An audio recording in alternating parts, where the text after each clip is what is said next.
Okay, let's go. Our first story. You know, that Nigeria is in the throes of a crippling insecurity is an understatement, but that a state governor is collaborating to take on the monster head-on is very cheering news. A fresh onslaught has been initiated against terrorists, bandits, and other criminal elements who may want to infiltrate Kogi State and others who share the boundaries with it. Kogi State Government has signed an MOU, a Memorandum of Understanding with Chinese investors for the provision of high-technology security architecture. The first of its kind smart technology would capture movements in and out of Kogi State from command and control centers just to decimate criminal elements that may want to infiltrate the state. State governors can, as security chiefs, secure their environments. I think it is possible, Jide. Yes, at least they can do their best. And their best would go a long way. To sit down and not do anything is criminal. But it is possible for them to do their best. And we want to see them do their best. We know that the policing structure in our country is a problem. We know that the policing structure in our country is not really the best. We would want to see a decentralization of the policing structure. The state police is becoming more and more desirable because that is what will put the security of the states firmly in the hands of governors. Right now, governors are not fully in charge of security in their states. In fact, I described them once as chief logistic officers of their states. Chief security logistic officers because they provide the equipment that the police needs. Sometimes I ask myself, without the government of the states providing the police with so much support, where would we be? You know, so Kogi is taking steps to secure his entire environment. The governor has done well in the area of security, but as you know, he has not defeated insecurity. It keeps happening. People keep coming into the state to cause trouble, to kill the people, to kidnap the people. But I'm happy that they are now approaching this insecurity through the use of technology. Technology will help us to pinpoint location of criminals, and then we can take decisive steps against them. I was reading what the CEO of the Kogi State Promotion and Public-Private Partnership, Abdul Karim Siaka, said. He said, "We will see you if you are driving, if you are walking, you have metal on you. If you are talking, we will be able to pick it up, and then if you do something wrong, we will be able to pick you up using our field personnel on the ground." So, if we can don't you think he's giving away too much? It's not giving away too much. In fact, as long as the criminals don't know where the command and control centers and they do not have access to where they are, they will get them. Let me tell you, in South Africa, in Durban, because Durban is known for its extensive CCTV coverage, many criminals prefer not to go to Durban because they know they will get caught. Chances are that is it a white environment? A lot of Indians, a very good population of Indians, and even white people as well. You know, so but they will operate in many parts of Johannesburg and get away. But Durban, they are careful because of the extensive CCTV coverage of the area.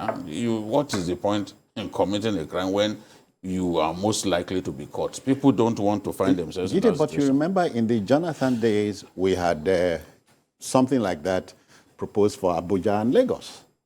And after a while, it just tapered off. Yes, I remember that story, but in my view, it makes sense for states to do it at their level. Okay. I was in Zamfara, and what I saw, I was really impressed.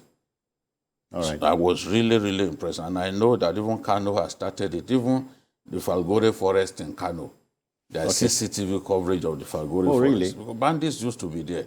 But today, the bandits have been flushed away, and there is a military training facility right inside the forest. Wow. So they know it's a no-go area. But in spite of that, there is CCTV coverage of Falgore forest. As you are riding your bike, they are seeing you.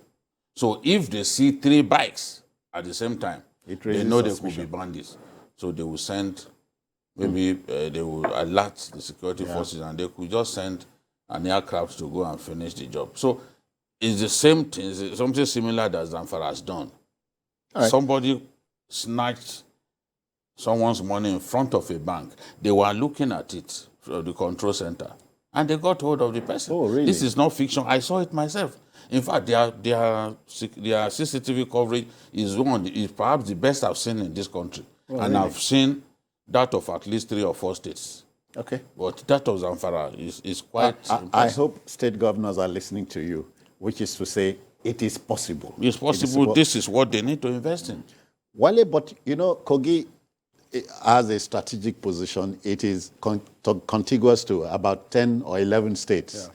So, Governor of Kogi going this extra mile is okay for it. Well, I think this is a very impressive step by the state governor. Some of the state governors keep on citing lack of capacity because of federal government, but this man has taken a very bold initiative. Yes. And is investing about $60 million. Yeah. And when I read it, said it has the capacity to create about 685,000 jobs. Oh, really? I don't know how, but I know that when that's quite a chunk. Yeah, it's a whole lot of, probably because of the internet facilities, maybe for people to be able to make use of the IT component. And he also said it's going to drive investment. Of course, it's going to drive investment. Kogi State used to be one of the most peaceful states, even when it was part of Kwara. Very peaceful states. And one of the growing industrial centers in Nigeria, with Ajakuta, you know, the main industrial base for the industrialization of Nigeria is also in Kogi State. But in recent times, it has been in the news for bad reasons. You know, attacking churches, attacking police stations, not just in urban areas, but also in rural areas. So I think what the governor has done is very good, because the essence of security is to prevent crime. So when criminals know that they will be caught, there is a high possibility that they will not go into that particular area. And Kogi is also the gateway to the southwest. It's also gateway to the south-south and gateway to the southeast. So what the Kogi governor is doing is going to have ripple effect on the surrounding states. So I think this is a very bold initiative. However, having a very good action, project is also not enough, because there's usually the human error. Yeah. There'll be, corruption, they'll be handled by human beings. So I think a lot still needs to be invested, in terms of the capacity of people that will manage it, and also secrecy to ensure that it's managed by people with credibility, so that criminals will not be able to infiltrate. Criminals are terrible people, but they're also very intelligent. Don't take it away from them. Oh, come on, yeah. They are reading this. They want to take countermeasures. And I also think, though it's a very good effort, but also one of the greatest steps to ensure security is to provide food for people to eat. I think the investment component of this project is a very good. If the people are well fed, there's a payback. People will be, will not be stimulated. And Jide, the governor needs what you might call a stubborn belief in the idea to see it through. Yes, I think at this stage he's convinced that there should be no going back on this. The Chinese are here. The policy direction has been well consummated, and when it comes to security, that is something that this particular governor takes seriously. He is very direct in his approach to security. Sometimes he even accompanies security agencies on patrols. You know, he's accompanying them on patrols in the past. And that demonstrates how determined he is to secure the state. And he knows that real growth and development will not happen in an atmosphere of insecurity. That's it. Yes. That's it. Look at how much agriculture contributes to our GDP. If increasingly bandits are stopping people from accessing their farms, should it surprise you? Obviously. That our GDP is declining month on month? So because these people are being stopped from accessing their farms. So states must take concrete steps to boost security. State governors must take concrete steps to boost security. I know that a lot of them are trying their best, but they still need to do a lot more. Our people don't deserve to be killed cheaply the way bandits are killed. After all, this tells me that it can be done. There can be no doubt that it can be done. Yeah.